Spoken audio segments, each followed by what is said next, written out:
কাল রাত্রিরে ঢাকা স্টেডিয়ামে যে উৎসব শুরু হয়েছিল সেই উৎসবের মেলাটা ভোরবেলায় ভেঙে গেল।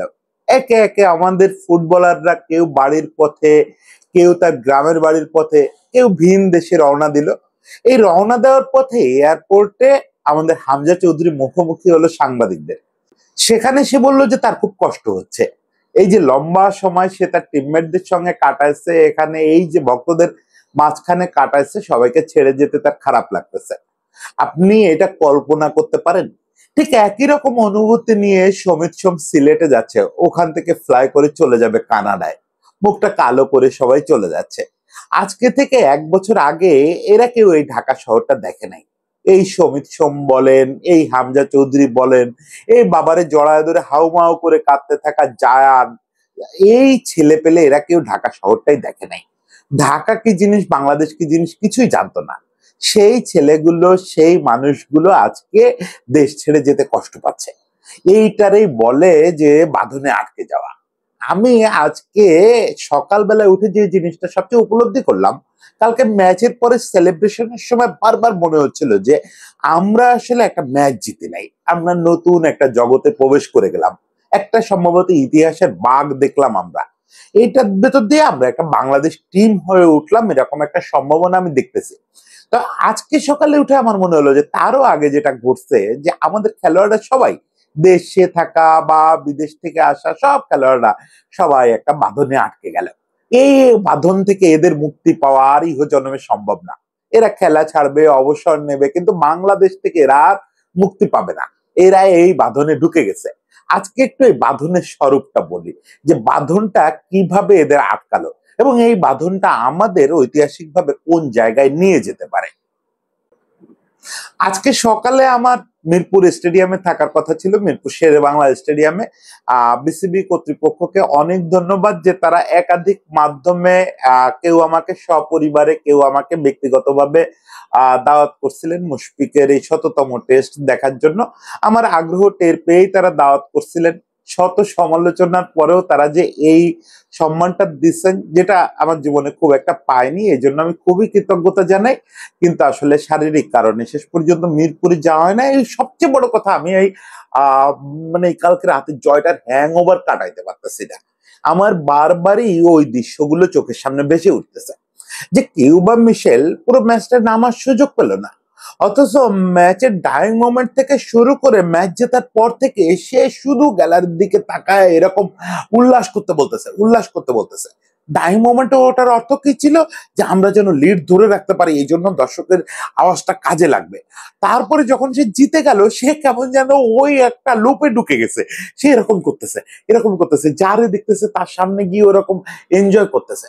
কিউবা একটা মাত্র ম্যাচ অল্প একটু সময়ের জন্য খেলছে, অথচ ও কতটা অ্যাফেকশনেটেড হয়ে পড়ছে পুরো ব্যাপারটার প্রতি, যে জয়ের পরে ও পাগলের মতো হয়ে গেছে, একটা লুপে ঢুকে গেছে।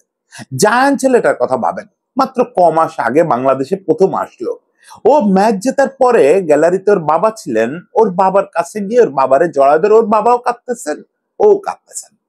আমরা ধরেন এই একদিন আগেও আমার মনে হচ্ছিল যে আমরা কি এই যারা বিদেশ থেকে এসে খেলায় অংশ নেয় আর আমাদের ঢাকায় যারা থাকে এদের মধ্যে কি কোনো পার্থক্য হয়ে যায় না? তো এইটা নিয়ে শঙ্কিত, কথা বলতে ভয় পাই আমি অন্তত। ভীরু মানুষ তো, বুক কাঁপে সবকিছুতে। কালকে দেখলাম কোথায় কিসের কি, কোথায় কিসের কি। হামজার সঙ্গে সেলিব্রেট করতেছে জামাল ভুঁইয়া, তপু বর্মন আর সোহেল। মানে এই সেলিব্রেশনের ইয়েটা দেখেন, তাৎপর্যটা দেখেন। জামাল ভাই ন্যাশনাল টিমের ক্যাপ্টেন, সে মাঠেই নামতে পারে নাই, সে সেলিব্রেট করতেছে। সে আর কে যেন হামজাকে কাঁধে তুলে নিয়ে নাচতেছে, সে আর রাকিব, সে আর রাকিব হামজারে কাঁধে তুলে নিয়ে নামতেছে। আবার তপুদা, স্বাভাবিক সিচুয়েশন থাকলে তপুদা তো মন খারাপ থাকার কথা। আমি জানি না কেন তার কাছ থেকে কালকে ক্যাপ্টেন্সি ব্যান্ড নিয়ে সোহেলরে দেওয়া হয়েছে। যাই হোক, একটু তো মন খারাপ থাকতেই পারে, থাকারই কথা, আমরা সাধারণ মানুষ হলে মন খারাপই করতাম। অথচ সে তার একটা হাত ওই সোহেলের কাঁধের উপরে দিয়ে আর একটা হাত হামজার কাঁধের উপর দিয়ে সেলিব্রেট করতেছে। কি সেলিব্রেশন! এই যে সমিত সোম, সমিত সোম ও একটা লম্বা স্ট্যাটাস দিছে, ওর স্ট্যাটাস দিয়ে আজকে কন্টেন্টটা শেষ করব। ওখানে বলছে যে 22 ঘন্টা জার্নি করে আসছি, এই তারপরেও সে কি অস্বাভাবিক এফোর্ট দেয় মাঠে, কি প্রচন্ড টেম্পার লুজ করে, বারবার এরে মারতে যায়, ওরে ধরতে যায়, অথচ ম্যাচ যখন শেষ হয়ে গেছে সে কান্নায় ভেঙে পড়ছে। এই যে ব্যাপারগুলো, এটা আপনি কোনো ইকুয়েশনে মিলাইতে পারবেন না। মুরসালিন গোলটা করে প্রথম দৌড়ায় যায় তার হামজা ভাইয়ের দিকে, রাকিব কি প্রচন্ড এফোর্ট দেয়, রাকিব খুঁজে বের করে যে কোথায় ফাহিম ছেলেটা আছে, ফাহিম আজকে ভালো খেলতে পারতেছে না, ফাহিম রে জড়ায় ধরে, ইনক্লুডিং মিতুল মার্মা। মিতুল মার্মা তো সম্ভবত এখন সবার খুব, দর্শকদের সবার খুব অপছন্দের ছেলে, অথচ দেখেন ও যে খারাপ খেলতেছে এটাকে টিমমেটরা সবাই বুঝতেছে না, সবাই বুঝতেছে। সবচেয়ে বেশি সময় কালকে কি ফুটবলাররা সম্ভবত দিচ্ছে মিতুলকে, সবচেয়ে বেশি সময় দিছে। ওরা প্রত্যেকে আলাদা আলাদা করে মিতুলের সঙ্গে গিয়ে ম্যাচের পরে কথা বলছে, ওরে সেলিব্রেট করার জন্য চাঙ্গা করছে, আমজাদ দীর্ঘক্ষণ ওরে জড়ায় ধরে রাখছে। এমনকি যে কাবরেরা, যারে আমরা সবাই তো একটা জাতীয় ভিলেন মনে করি, তারে জড়ায় ধরে কাবরেরা কিরকমই করতেছে। হামজার কথা তো আমি বলে বুঝাইতে পারবো না। হামজা যে আজকে সকালে কি গতকালকের ম্যাচের হিট ম্যাপটা দিচ্ছেন, হিট ম্যাপ জিনিসটা কোথায় পাওয়া যায় আমি জানি না, তাহলে আমি একটু দেখতাম যে নেপালের বিপক্ষে ম্যাচে ওর হিট ম্যাপটা কেমন ছিল, তাহলে মনে হয় এটা আন্তর্জাতিক বিশ্বের সামনে দেখালে বুঝতো লোকেরা যে বাংলাদেশে কি ফুটবলটা হচ্ছে, যে একটা লোকের হিট ম্যাপ কোথায় কোথায় পৌঁছাতে পারে। তো যাই হোক, হামজা যখন ম্যাচটা শেষ হলো, তার যে মুখের অভিব্যক্তি, বিশ্বাস করেন আমি কোন ফুটবলারের এই অভিব্যক্তি এর আগে দেখি নাই। বাঘের মতো গর্জন করতেছে, বাঘের মতো গর্জন করতেছে, সে শুধু আনন্দ করতেছে, হাসতেছে বা হইচই করতেছে না, একটা গর্জন করতেছে, গর্জন করার চেষ্টা করতেছে, পুরা গ্যালারি নিয়ে গর্জন করার চেষ্টা করতেছে। মানে এরা সবাই কালকে ওই বাঘটা ভেঙে গেছে, এরা একটা ইয়ের মধ্যে ছিল, এরা একটা স্ট্রেসের মধ্যে ছিল। এরা প্রত্যেকে ওই যে কেউ এই দেশটাকে চেনে না, যারা বাইরে থেকে আসছে, কেউ এই দেশটাকে চেনে না, এই দেশটার নাম শুনছে শুধু, বাবা মায়ের সূত্রে খেলতে যাচ্ছে, কতটা কি পাবে, কতটা কি দিতে পারবে কেউ নিশ্চিত ছিল না। তারপরে যখন আসলো, আসার পরে দেখলো বারবার সর্বোচ্চ এফোর্ট দিচ্ছে কেউ কেউ, দেওয়ার পরও ম্যাচগুলো শেষ মুহূর্তে বের হয়ে যাচ্ছে, হচ্ছে না। অবশেষে এসে তারা একটা ক্রান্তিকালের সামনে দাঁড়ালো। সে ক্রান্তিকালটা কি? ইন্ডিয়া টিমটার সঙ্গে আমাদের ওই ব্যবধানটা কখনো খুব মারাত্মক না। আপনি যদি ইন্ডিয়া টিম থেকে সুনীল ছেত্রীর হিস্ট্রিটা বাদ দেন, তাহলে ইন্ডিয়ার বাংলাদেশ টিম খুব প্যারালাল টিম, কিন্তু 22টা বছর এই দলটার বিপক্ষে আমরা কোনো ম্যাচ জিতি না, এবং গোল্ডেন গোলের ম্যাচের যদি বাদ দেন তাহলে 26 বছর ধরে এই দলটার বিপক্ষে আমরা কোনো ম্যাচ জিতি না। তাহলে এটা আমাদের জন্য একটা পিনাকল পয়েন্ট হয়ে দাঁড়াচ্ছে না? আপনি যখন একটা রাইভাল দলের বিপক্ষে, ওরা তো কোয়ালিটিতে আমাদের রাইভাল এবং প্রতিবেশী, 26 বছর ম্যাচ জেতেন না, তখন এটা তো একটা পিনাকল হয়ে যায়। সেই জায়গাটায় যখন তারা হিট করতে পারছে এবং প্রচন্ড ডমিনেট করে হিট করতে পারছে, এমন না যে আকস্মিক একটা গোল হয়ে গেছে তারপরে ডিফেন্সিভলি সেটা ধরে রাখছে। কালকে রাতে ম্যাচের বৈশিষ্ট্যগুলো বলছি, আর রিপিট না করে, আপনারা সবাই তো দেখছেন। এই জয়ের পরে এরা উপলব্ধি করছে নতুন করে যে উই আর বাংলাদেশ। সেটা শুধু ওই বাইরে থেকে যে ছেলেগুলো খেলতে আসছে ওরা উপলব্ধি করছে তা না, আমাদের এখানে যে ছেলেগুলো খেলছে ওরাও তো কালকে বেশিরভাগই, শতভাগের চেয়ে বেশি দিছে। রাকিব মাঠে যতটা দিছে এতটা তো ফুটবলে কেউ দেয়, এটা কল্পনা করা কঠিন। মুরসালিন যে বুদ্ধিমত্তার ফুটবলটা খেলছে কি অসামান্য। আপনি চিন্তা করেন, আমাদের তারিক তারিক যখন মাঠ ছেড়ে যায়, তারিকের চোখ থেকে পানি পড়তেছে যে আমি ছেড়ে যাচ্ছি, আমি দলকে এই ফার্স্ট হাফ শুরু হইতে পারে না, আমাকে ছেড়ে যেতে হচ্ছে। ওর পুরনো ইনজুরি শোল্ডারে, সেটাতে আবার লাগছে, ওর মাঠ ছেড়ে যেতে হচ্ছে। ওর বদলে ছোট তপু নামছে, শাকিলাহাত তপু, কি সুন্দর ব্যাপারটা ই করছে। এবং তপু সম্পর্কে আমি জানতাম যে তপু খুব ওভারল্যাপ করে না, তপু কালকে অন্তত দুটো সুন্দর ওভারল্যাপ করছে, কোনো কাজে লাগুক বা না লাগুক সে ট্রাই করছে যে আমরা অ্যাটাকিং খেলতেছি, আমরা সবাই প্রেস করতেছি, আমিও যাই, আমি সিবি তাতে কি একটু যাই, অ্যাটাকে অংশ নেই। এখন এই জিনিসগুলো কেন হলো, আসলে কি হলো? এই রাকিব, এই মুরসালিন, এই ছেলে পেলে তো আমাদের আগে থেকেই খেলতেছিল।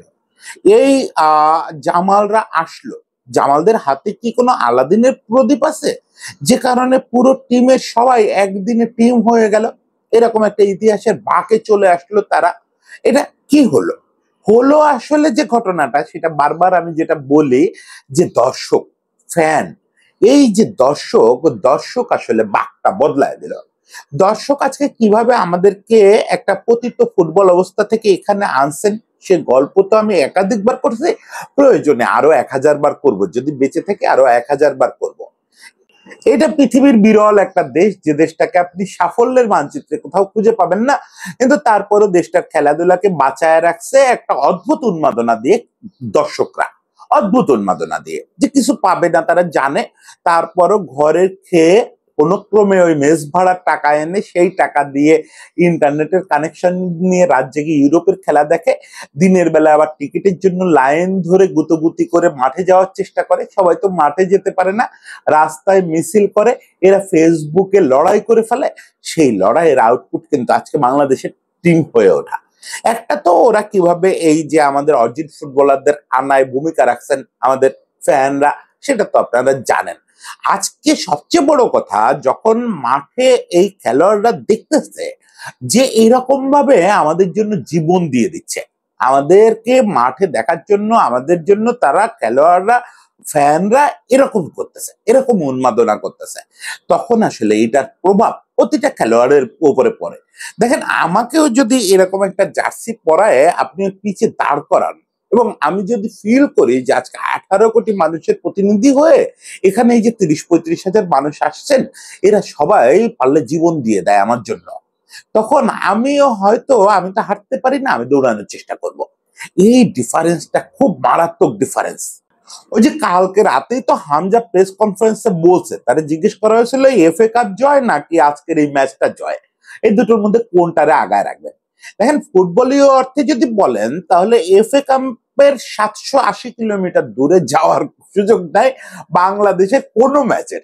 বাংলাদেশ ইন্ডিয়া ম্যাচ তো দূরে থাক, বাংলাদেশ যদি এশিয়া কাপের ফাইনালও খেলে এবং সেটা জেতে, সেটাও এফএ কাপের চেয়ে মর্যাদায় কম হওয়ার কথা। এফএ কাপ হচ্ছে ইংল্যান্ডের সব স্তরের সব দলকে নিয়ে অনুষ্ঠিত ওই দেশের সর্ববৃহত্তম টুর্নামেন্টটার ফাইনাল, সেটা জিতছে হামজা। অথচ হামজা দেখেন কি অম্লান বদনে বলে দিল যে আজকের এই জয়টাকে সে সবচেয়ে আগায় রাখবে। কেন? তার যুক্তি কোনো ফুটবলীয় যুক্তির ধার ধারে নাই। তার যুক্তি হচ্ছে যে এই জয়টা 18 কোটি মানুষকে খুশি করছে। 18 কোটি মানুষকে খুশি করছে, এই জিনিসটা তার কাছে বিশ্বের যে কোনো ট্রফির চেয়ে বড়। আমি নিশ্চিত হামজা যদি আগামী বছর প্রিমিয়ার খেলে, আমি কেন যেন দেখতে পাচ্ছি হামজাকে আগামী বছর প্রিমিয়ার লিগে আবার সে প্রিমিয়ার লিগে ফিরবে, এটা আমি মানে কেন যেন আমার মনে হচ্ছে। দেখা যাক সত্যি হয় কিনা। ও যদি প্রিমিয়ার লিগ জেতেও, তাও ওরে জিজ্ঞেস করলে বলবে যে বাংলাদেশের হয়ে ম্যাচ জেতাটা এর চেয়ে বড়। ও কারণ হচ্ছে ও জানে যে প্রিমিয়ার লিগ যদি ম্যানচেস্টার ইউনাইটেডের হয়েও জেতে, কথার কথা, তাও কত লোক এটার জন্য খুশি হয়ে যাবে, কত লোকের জীবন বদলায় যাবে, কত লোকের একটা দিন শান্তিতে মরে যাবে। খুব বেশি লোক তো না। সেই তুলনায় বাংলাদেশের হয়ে সে যখন ছোট্ট একটা দেশের বিপক্ষেও একটা ম্যাচ জেতে, সেই জয়টা 18 কোটি মানুষের মুখে এক মুহূর্তের জন্য হাসি ফোটায় ওঠে। আমরা তো কত ক্রাইসিসের মধ্যে দিয়ে যাই, তাই না? আমাদের ধরেন ইতিহাসটাই হচ্ছে ক্রাইসিসের ইতিহাস। সেই আদিকাল থেকে যদি দেখতে দেখতে আসেন, আমাদের ঝড়, বন্যা, রাজনৈতিক সমস্যা, অভাব, খরা, বাজারে জিনিসপত্রের দাম বেশি, এগুলো সব সময় জ্যামিতিক হারে বাড়তে থাকে। ওই প্রত্যেকটা সময় আসে আর আমরা মনে করি এই বুঝি শান্তির সময় আসলে, শান্তির সময়টা আর কখনোই আসে না, জ্যামিতিক হারে এটা বাড়তে থাকে বাড়তে থাকে। দুর্নীতির খবর, ফলে আমরা মানসিকভাবে, শারীরিকভাবে নুইয়ে যাই। জীবনটা আমাদের কাছে বোঝার মতো, একদম বোঝার মতো। সেই জায়গাটায় যখন হামজারা সত্যি ছোট্ট একটা জয় এনে দেয়, তখন সত্যি আমাদের 18 কোটি মানুষ একটু নিঃশ্বাস ফেলে, একটু হেসে দেয়, একগাল হেসে দেয়, যে না, এত কিছুর মধ্যে আমাদের এই একটা প্রাপ্তি, এই একটা প্রাপ্তি। এই জিনিসটা হামজারা উপলব্ধি করতে পারছে, যে ওদের যে এই যে প্রবল পরিশ্রম, ওদের যে প্রবল ত্যাগ, শুধু হামজারা উপলব্ধি করতে পারছে তা না, আমি বলবো এটা আসলে সংক্রামক ব্যাপার। ওদের উপলব্ধিটা ছড়ায় পড়ছে আমাদের ঢাকায় থাকা ছেলেপেলের মধ্যে, ফলে এটা ব্লেন্ড হয়ে গেছে। এখন আর আপনি চিনতে পারবেন না কোনটা হামজা কোনটা রাকিব। এটা আপনি আর এখন শুধু ইমোশন দিয়ে চিনতে পারবেন না। সবগুলো ছেলে মনে হচ্ছে এক লাইনে দাঁড়ায় গেছে। সবচেয়ে খারাপ খেলা ছেলেটাও, নাম না বলি, সবচেয়ে খারাপ খেলা ছেলেটাও এখন ওই একই আবেগ ফিল করতেছে। এই জিনিসটা হচ্ছে শুধুমাত্র এই যে ভালোবাসার বাঁধনে আটকে যাওয়া। এই জন্যই বলি যে এরা আটকে গেছে, আর এদের মুক্তি নাই, এরা আটকে গেছে। কেমন আটকে গেছে সেটা বোঝানোর জন্য আমি সমিত সোমের স্ট্যাটাসটা থেকে একটু বলি। সমিত সোম একটা স্ট্যাটাস দিছে এই ম্যাচে জয়ের পরে। যে 22 ঘন্টা জার্নি করে অনেক রকমের কষ্ট সহ্য করে আমরা যখন মাঠে নামি, সেই মুহূর্তে মনে হয় যে সবকিছুর মূল্য পেয়ে গেছি, এইগুলো সব পরিশ্রম সঠিক ছিল। তারপরে যখন এরকম একটা জয় আসে সবার চেষ্টায়, তখন সেটা আসলে আমাদের জন্য বিরাট একটা ব্যাপার। তারপরে শেষটা করছে যে আমি এই জয়টা উৎসর্গ করতে চাই জাকারিয়া পিন্টুর জন্য। আমি মোটামুটি, আমি যখন স্ট্যাটাসটা পড়তেছিলাম ভোরবেলায়, আমি রিক্সায় ছিলাম। আমি প্র্যাকটিক্যালি রিক্সা থেকে পড়ে যাই না এই লাইনটা পড়ে, যে কি বলে কোথাকার সমিত সোম, কানাডা থেকে আসছে, ও তো জাকারিয়া পিন্টু, জাকারিয়া পিন্টুর কথাও কিভাবে জানবে, আসলেই কি জাকারিয়া পিন্টু লিখছে? আবার পড়লাম, পড়ে দেখি হ্যাঁ জাকারিয়া পিন্টু লিখছে এবং পরিচয় লিখছে স্বাধীন বাংলা ফুটবল দলের অধিনায়ক জাকারিয়া পিন্টু, যিনি গত বছর এই দিনে, এই 18ই নভেম্বরে মারা গেছেন। স্তম্ভিত হয়ে বসেছিলাম। ইনফ্যাক্ট আমি এখনো ওই যে কালকে ম্যাচের হ্যাংওভার যেমন কাটাতে পারি নাই, আজকে ওই স্ট্যাটাসের হ্যাংওভারও কাটাইতে পারি নাই। এই জেনারেশন, মানে যাদের উপরে, এরা তো খানিকটা জেনজি বটে, তাই না? এরাই তো বোধহয় জেনজি। আমরা তো ধরেই নিছিলাম এরা ইতিহাসের কোনো খোঁজ খবর রাখে না, পূর্বসূরীদের কারোর খোঁজ খবর রাখে না। কিভাবে তাদেরকে ভাবছি যে ওরা ওদের কাজটা করছে, ইতিহাস ঐতিহ্য নিয়ে কোনো চিন্তা নাই। ঠিক জানায় দিল যে সে জাকারিয়া পিন্টুর কথা জানে, সে স্বাধীন বাংলা ফুটবল দলের কথা জানে, সে জানে যে এই দেশটা যে স্বাধীনতা অর্জন করছে তার জন্য মানুষ যেরকম ফ্রন্টে ফ্রন্টে যুদ্ধ করছে, সেরকম একটা দল, আমাদের কিছু national level footballer, top level footballer, ওনরা ফুটবল পায়ে যুদ্ধ করছেন। সেই যুদ্ধটাই ছিল আমাদের স্বাধীন বাংলা ফুটবল দল। স্বাধীন বাংলা ফুটবল দল ভারতের বিভিন্ন জায়গায় ম্যাচ খেলছে, স্বয়ং পতৌদি সাহেবদের বিপক্ষে ক্রিকেটার নবাব মনসুর আলী খান পতৌদি সহ চিত্রনায়করা মাঠে নামছেন স্বাধীন বাংলা ফুটবল দলের বিপক্ষে, চ্যারিটি করে টাকা ইয়ে করার জন্য। সেই টাকা ফ্রন্টে পাঠানো হয়েছে মুক্তিযোদ্ধাদের খাবার কেনার জন্য, অস্ত্র কেনার জন্য। এভাবে তারা যুদ্ধ করছেন, এভাবে তারা বাংলাদেশে ফুটবল শুরু করছেন। সেই ফুটবল দল কালক্রমে আজকে নানা উত্থান পতনের মধ্যে দিয়ে যেতে যেতে আজকে এই একটা ইতিহাসের বাঁকের মুখে দাঁড়ায় আছে। পিন্টু ভাই, আমি জানি না আপনি এই সব স্ট্যাটাসের কথা, এইসব কথা দেখার জগতে আছেন কিনা, যে জগতে আছেন ওই জগতে এইসব কথা পৌঁছায় কিনা জানি না, কিন্তু আপনার সাথে লম্বা লম্বা আড্ডা দেওয়ার সুবাদে জানি যে আপনার একটা ছোট্ট অভিমান বুকের কোনায় সবসময় ছিল। আপনার ছিল, প্রতাপদার ছিল, ওই টিমের অনেকেরই ছিল, যে আমরা সম্মান পাই, সম্মাননা পাই, পুরস্কার পাই, কিন্তু তরুণরা, তরুণ ফুটবলাররা বোধহয় উপলব্ধি করতে পারে না যে আমরা কি ছিলাম। আজকে পিন্টু ভাই, আপনার যারা সতীর্থ বেঁচে আছে তারা নিশ্চয়ই সবার চোখে পানি চলে আসবে সমিতের এই স্ট্যাটাস দেখে। যদি যদি স্রষ্টা আপনাকে এই কথাটা উপলব্ধি করার মতো কোনো জায়গায় রাখেন, ওপারের কথা তো আমরা কেউ জানি না, তাহলে আমার মনে হয় আপনার জীবনে সারাটা জীবন যে অভিমান এই বুকের কোনায় একটু কচকচ করছে যে তরুণরা আপনাদের কথা শোনে না। আমাকেও অনেকবার ঝাড়ি দিচ্ছেন যে তোমরা না ওই পুরোনো দিনের কথা শুনতে চাও না, তোমাদের মতো করে একটা কিছু লিখে দাও। এই যে অভিমানটা, এই অভিমান আজ ধুয়ে মুছে যাওয়ার কথা, আজ ধুয়ে মুছে যাওয়ার কথা। আজ পিন্টু ভাই নিশ্চিত থাকেন, বাংলাদেশের ফুটবল একটা নতুন বাঁক নিল, এবং সেই বাঁকে আপনার নামটা ওই যে খোদাই করে দিল সমিত সোম, কারণ আপনার মৃত্যু দিবসে এই বাঁকটা নিল। আমি জানি না এখান থেকে বাংলাদেশের ফুটবল কোথায় যাবে, তবে মোস্ট প্রবাবলি বাংলাদেশের ফুটবল একটা উত্তরণের পথে যাত্রা শুরু করলো। সেক্ষেত্রে অনেক প্রতিবন্ধকতা আসবে, কিন্তু এই দর্শক আর খেলোয়াড়দের আবেগ মিলে সব প্রতিবন্ধকতা ধুলোয় মুছে যাবে। বাংলাদেশের উত্তরণ আজকে শুরু হলো, এটা আমি মোটামুটি কনফার্ম। সেখানে এই সমিত সোম, হামজা চৌধুরী, ফাহমিদুল, কিউবা মিশেল, রাকিব, মুরসালিন, তপু বর্মন, প্রত্যেকের নাম যেমন লেখা থাকবে, আমাদের পিন্টুয়াল নামটাও লেখা থাকবে, জাকারিয়া পিন্টুর নামটাও লেখা থাকবে। এটাই ইতিহাস, এটাই মায়ার বাঁধন। এই মায়ার বাঁধনের জন্য সবাই আমরা আটকে আছি এই দেশটাতে। এই দেশটা থেকে এই জন্য কারোর মুক্তি নাই। সবাই ভালো থাকবেন, সবার জন্য শুভেচ্ছা।